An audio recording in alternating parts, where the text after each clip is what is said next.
the tunnel right now. That's why it's very lit up. I just got off work and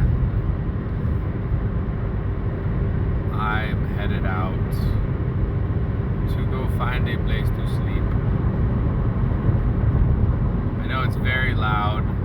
It's because of the highway. I'm on the highway, but I'm a little bit tired. A little wee bit tired. It's gonna be a dark, a little, like kind of some of this ride, but I figured I'd just jump on stream, and I wanted to explain. So I don't know. I have a lot of thoughts. Usually before I go on a video, like live, I have a ton of thoughts I want to share. I try to let it also happen naturally whenever I do the stream. Just like let things happen naturally, and I like to just share what's on my mind too.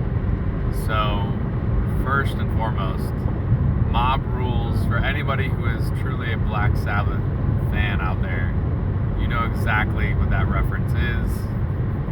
Mob Rules was one of the names of their, oh shit, see, I'm not even a true fan. I thought it was the name of an album, but I think it's the name of one of their songs. I can't remember if it's an album or a song.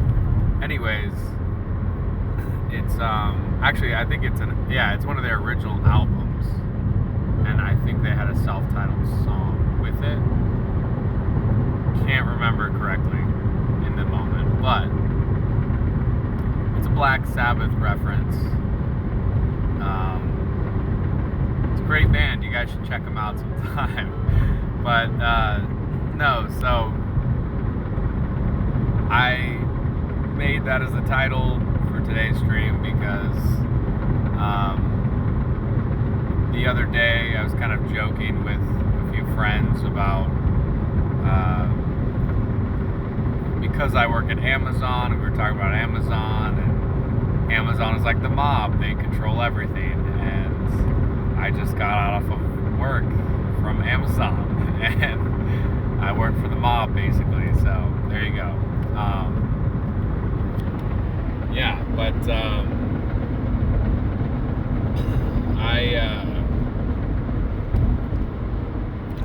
I don't know. I thought that was a clever little name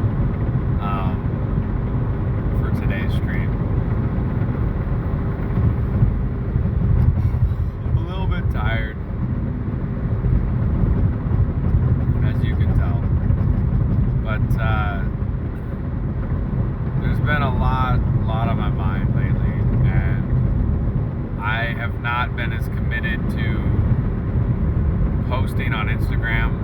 Instagram is like my main central social network. I've tried to really I try all the time, like, to be in the social sphere, the internet social sphere, in the internet, and be on the social media platforms and be active, and it doesn't always work some weeks, you know. I was talking about this with I could call them a colleague last week, and they were having a hard time, and they just couldn't find themselves to post for the week, which I understood. I've had that many weeks in my life, posting for Nomad's Ed on social platforms. But this week I felt like I've really slacked, and I haven't been posting nearly as much as I wanted to, and creating as much content.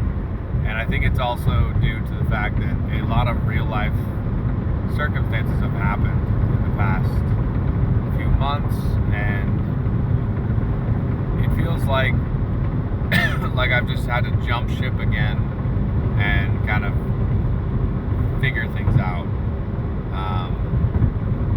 For those of you who have followed along, I am living back in my car again, and this time has been different because I've been getting help from a few friends, and I've been a few days out of the week, I'll go over and I'll hang out at their place, and they'll let me, we have like an equal exchange where I pay to do certain things like laundry, or like for certain basic essentials like charging my Jackery, like to have a power source or things like that. And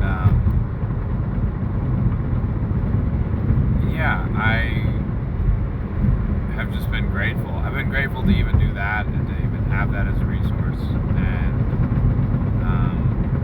it just makes me appreciate more of the people in my life and the people that are there in my life. And I've been feeling, I think, resentment is the word that's coming up right now. I think I've been feeling a lot of resentment lately. I'm sharing this because I don't know. I mean, you guys tell me. I've gone through a lot of changes with streaming and just this whole thing and just sharing my life. And ever since I really started doing this, I guess I always had this vision in my mind that I would have like an office and I just have like a consistent stream and a consistent feed of like the things I'm doing and creating art and this and that. And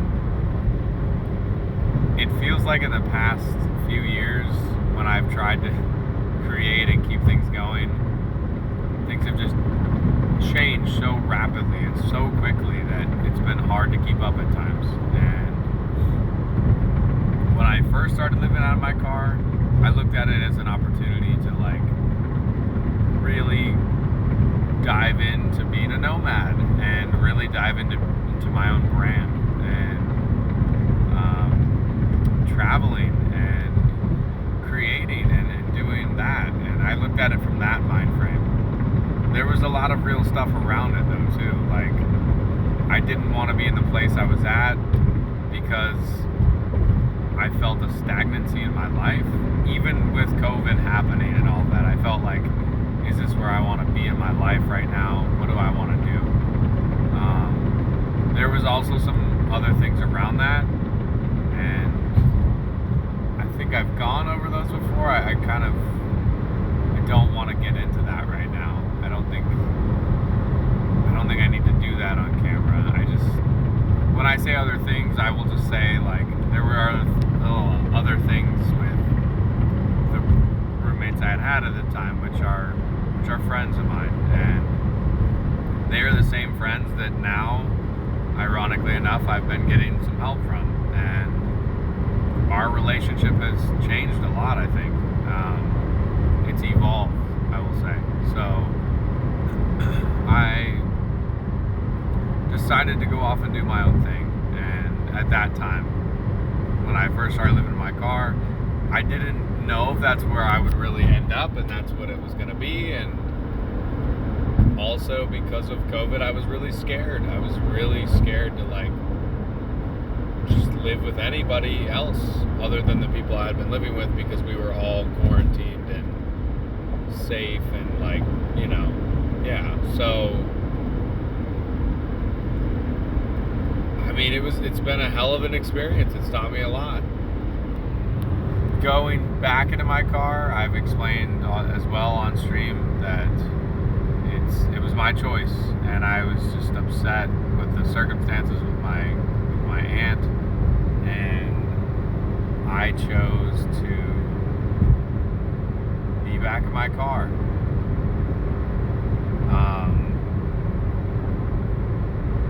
Something I don't like saying it this way, and I'll explain why, but it's also because I just haven't had the money to like get a place. Then during COVID, I could have used money that I got from unemployment to do that, and instead at that time I thought, well, this could be a time to do that, but this is also a time that, what if I don't get this opportunity to travel?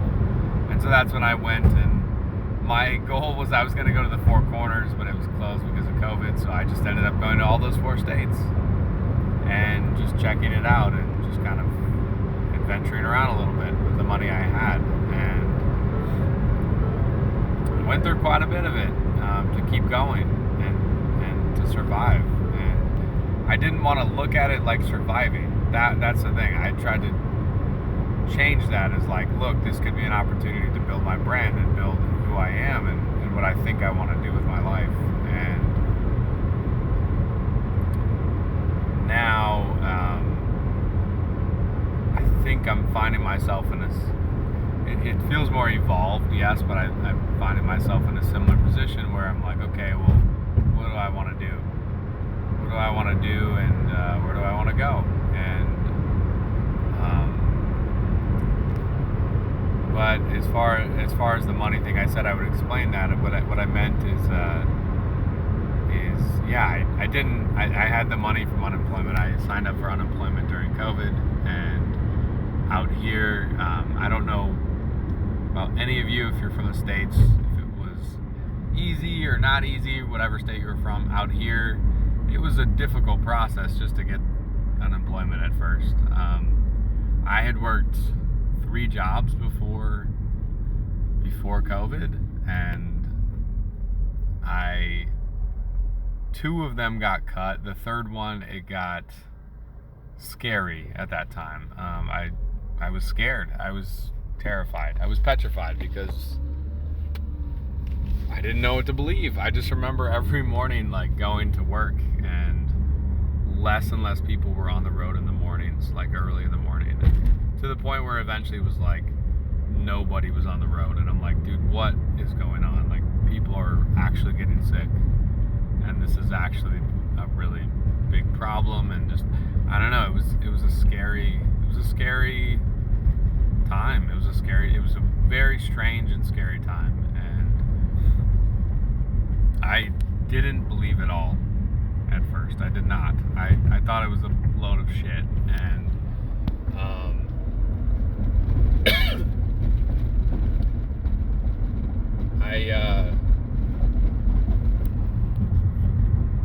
I'm grateful that I guess that things happened the way they did.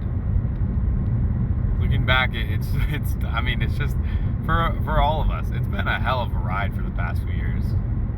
With all of COVID happening, it's been a hell of a ride. It's just I'm grateful in many ways that it happened the way it did. And I'm not saying that I'm grateful that people passed. No, I'm not. It's sad. It's sad in that there's the traumatic side of that that's very sad. But I think the way it kind of unfolded for me in my life and the people around me, I think it was a really good reset. And I tried to look at it like, okay, this is an opportunity. This can be an opportunity to really reevaluate my life and really look at where I'm going. And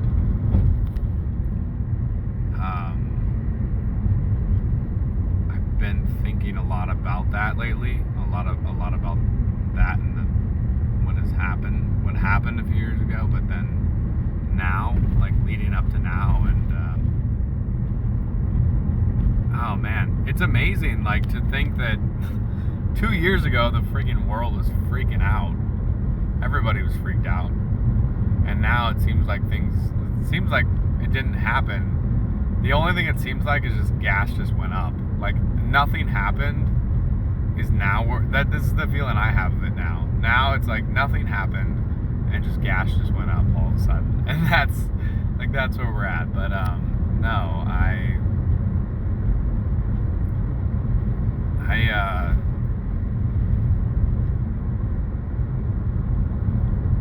don't know. I was saying quite a few things there. I was talking about the money side of it too, which is it's embarrassing to say, like, I didn't have the money to get a place then. Excuse me. I had the money and I chose not to. And even then I was still afraid that, like, I was only going to be able to pay for a few months, or excuse me, like a month and a half of rent, a few months of rent, and then just have to figure out how the hell I'm going to keep paying rent. Which, isn't that, I guess now looking back, isn't that how most people do it? They just like get a place and they're like, well shit, now I have to figure out how to just keep paying rent every month. And I get it. Most of you are like, you already have a full-time job going into doing that. But no, with COVID, it was scary because it was like, I was talking about that earlier tonight actually with my boss, is that it was scary because I remember at Amazon, people were just dropping. Like, it was so surreal. I remember it was just, it was a weird time. It was like I would